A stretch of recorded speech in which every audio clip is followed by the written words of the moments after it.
Good evening guys, welcome back to my channel মিষ্টি আর সৌজন্যস ব্লগে। তো সন্ধেবেলা পার্লারে আসলাম একটাই কারণে, এখন যাব হচ্ছে এক জায়গায় যাব।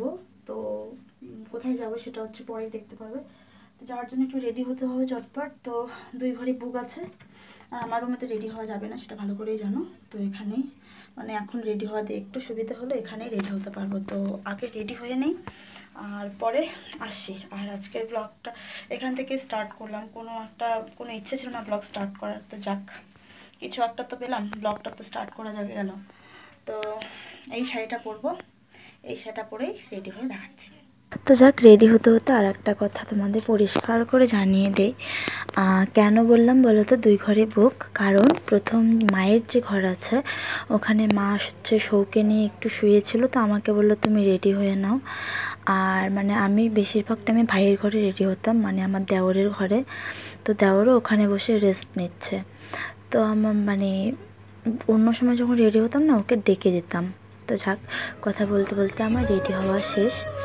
তো রেডি হয়ে দেখো মা ছেলে মিলে কী করছে, আর আমাকে রেডি হওয়ার আগে সৌ জানালা দিয়ে দেখেছে যে মাম্মাম রেডি হচ্ছে। ও মাম্মামের কাছে চলে আসছে, আর এখন হচ্ছে আমার সঙ্গে একটু দুষ্টুমি করছে আর একটু রিলস মানে আজকে ফার্স্ট রিলস বানিয়েছি কিন্তু বন্ধুরা। তো রিলস মানে ইউটিউবে শেয়ারও করেছি, তো সেখানে দেখেইছো। তো সাজুগুজু দিয়ে যেটা হচ্ছে, ওদিকে ভাই আবার গেল একটু বাইরে, আর আমরা তখনই ভাইয়ের রুমে চলে আসলাম। চলে এসে এই যে দুষ্টুমি শুরু করেছে। আর এদিকে দেখো, বলতে বলতে চলে আসলাম বার্থডেতে এসে সত্যি মানে আগে আমার ছেলেকে নিয়ে গেল, তারপরে আমার খোঁজ। এখন মামার বাড়িতে আমার খোঁজ কেউ নেয় না। আসলে বিয়ের আগে এই বাড়ির লোকেরাই সারাক্ষণ আমাকে ফোন করতো, যদিও এখন বলে যে আমার বাড়ির লোক নাকি বেশি তাড়া দিয়েছিল বিয়ে। তো যাক, কিন্তু সত্যি কথা বলতে এই বাড়ির লোকে কিন্তু সারাক্ষণ আমাকে ফোন করতো, তার প্রমাণ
দেখে ভয় পেয়েছো বলো তো, কি দেখে ভয় পেয়েছো?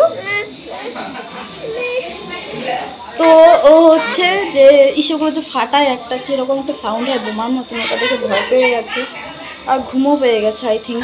তো হয়তো ঘুমবে না, বেলুন নিয়ে তুমি খেলো।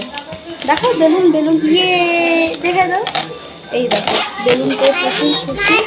না না ফাটাবো না ফাটাবো না, এটা বাড়ি নিয়ে যাবো, এটা বাড়ি নিয়ে যাবো। আর কেক কাটিং শেষ, এরপরে খাওয়া দাওয়া করলে বাড়ি চলে যাবো। হ্যাঁ হ্যাঁ, কোথায় কি পাক্কা, কোথায় কি আছে? এদিকে নাই তো। তো একটু ফাঁকা পেলাম, এখানে ব্লগিং স্টার্ট করলাম, সরি স্টার্ট না, কথা বলছি একটু, তারপরে খাওয়া দাওয়া করে বাড়ি চলে যাবো। টাটা করে দাও বলো। হ্যাঁ হ্যাঁ, ও বাবালে আমার গলায় লাগবে তো। এটা কি তোমার হাতে, কি এটা বলে দাও, হাতে কি বলো।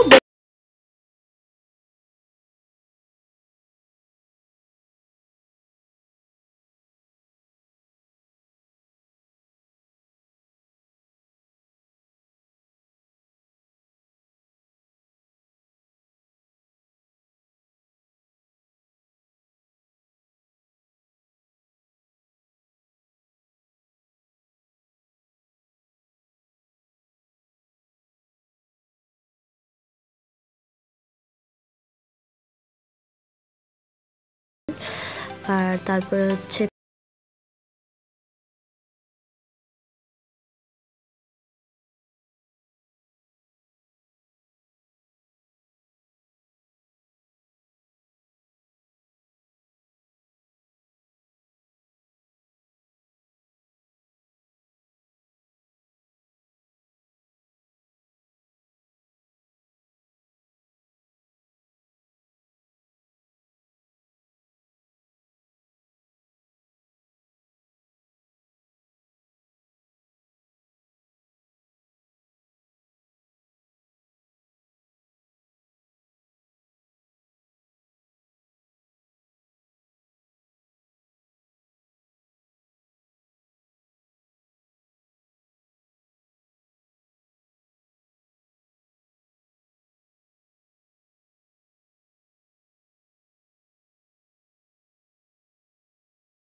ভিডিওটি সাবস্ক্রাইব করতে ভুলো না।